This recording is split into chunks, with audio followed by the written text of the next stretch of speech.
Hey everyone, it's Mojaxx back in the DJcity UK lab. Whenever you're working with digital DJ equipment, it's always really important to make sure that you're working with the latest firmware updates. New firmware can not only fix bugs, but it can often add significant new features to your existing hardware. And that's the situation that we're looking at with the Denon DJ Prime series today. Let's get to it. Denon DJ actually released new firmware for the X1800 mixer and SC5000 players about a month ago, but I hadn't had a chance to install it before now. And then today they've announced and released a big update for the players, version 1.0.3. The firmware update process is pretty painless, taking about 10 minutes for the mixer and only a couple of minutes for the players. It's worth noting that the processes do require you to install the updates from a computer, so it's not going to be as straightforward to update players in the club as it is with Pioneer DJ's CDJs, which only need the new firmware on a USB stick. That's a process I've done many times. I was pleased to see a big long list of changes in the last batch of firmware, including attention paid to some things I highlighted in my reviews. Notable changes on the mixer include additional time divisions for all BPM effects, additional support for DVS and other software, and a master output limiter, plus a whole new algorithm for the reverb, which I was not a fan of originally. There are also two entirely new effects which we'll talk about shortly. The 1.0.2 update for the players was more focused on bug fixes, as well as implementing a new controller mode ready for Serato DJ support. But the new 1.0.3 version, which just dropped, brings something very major to the table: Rekordbox database import.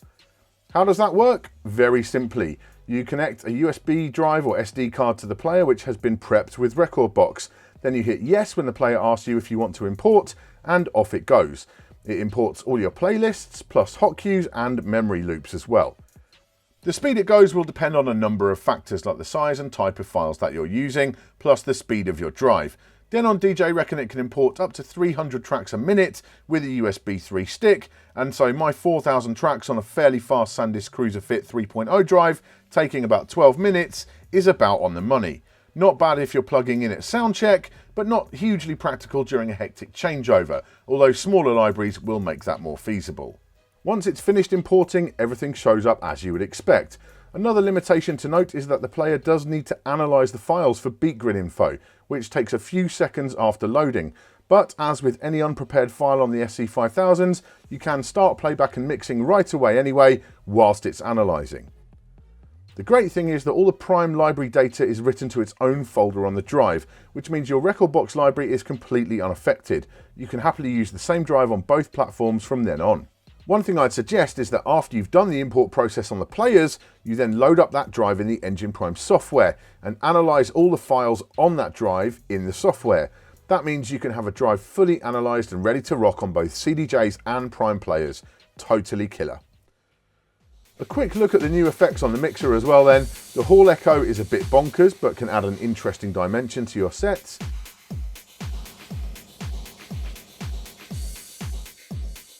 And the Bit Crush works great, although it's not an effect that I use much on any platform. For me, just the very concept of adding new effects to a mixer is more exciting than the ones they produced here, but that concept in itself is such a great idea, it's got me very excited for the future of this mixer. So there you go, some fairly significant updates to the Denon DJ Prime series. Really pleased to see this. The Rekordbox stuff is a big deal. Yeah, it's not 100% seamless, but the fact that you can now rock up in a club with your Rekordbox prepared USB stick or SD card, do the import process, and then your playlists, your hotkeys, and your save loops are all there on the players. This is a big deal. Yeah, you still got to analyze each track on the fly, but that's not really a massive hardship. You know, it will analyze while it's playing back. So yeah, overall, it's as smooth really as it can possibly be. I do love the fact as well that they're adding features to the mixer. You know, they are relying on the digital architecture. They've added two new effects in there. That's a big deal. You know, this mixer is not set in stone. They can do more with this as time moves forward, and hopefully with the players as well. So that is really kind of inspiring to see. Overall, I'm still looking forward to some updates to the Engine Prime software. It's great being able to use third-party, you know, applications and so on and make use of that. But fundamentally, the main thing that is going to move the platform forward is improvements to the native software for it. So still waiting for some updates to that. But based on what they've done with the actual firmware, I'm confident that that is going to come down the pipe pretty soon.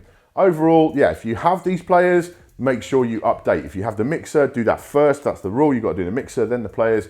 But yeah, jump on the update. There are some significant improvements here.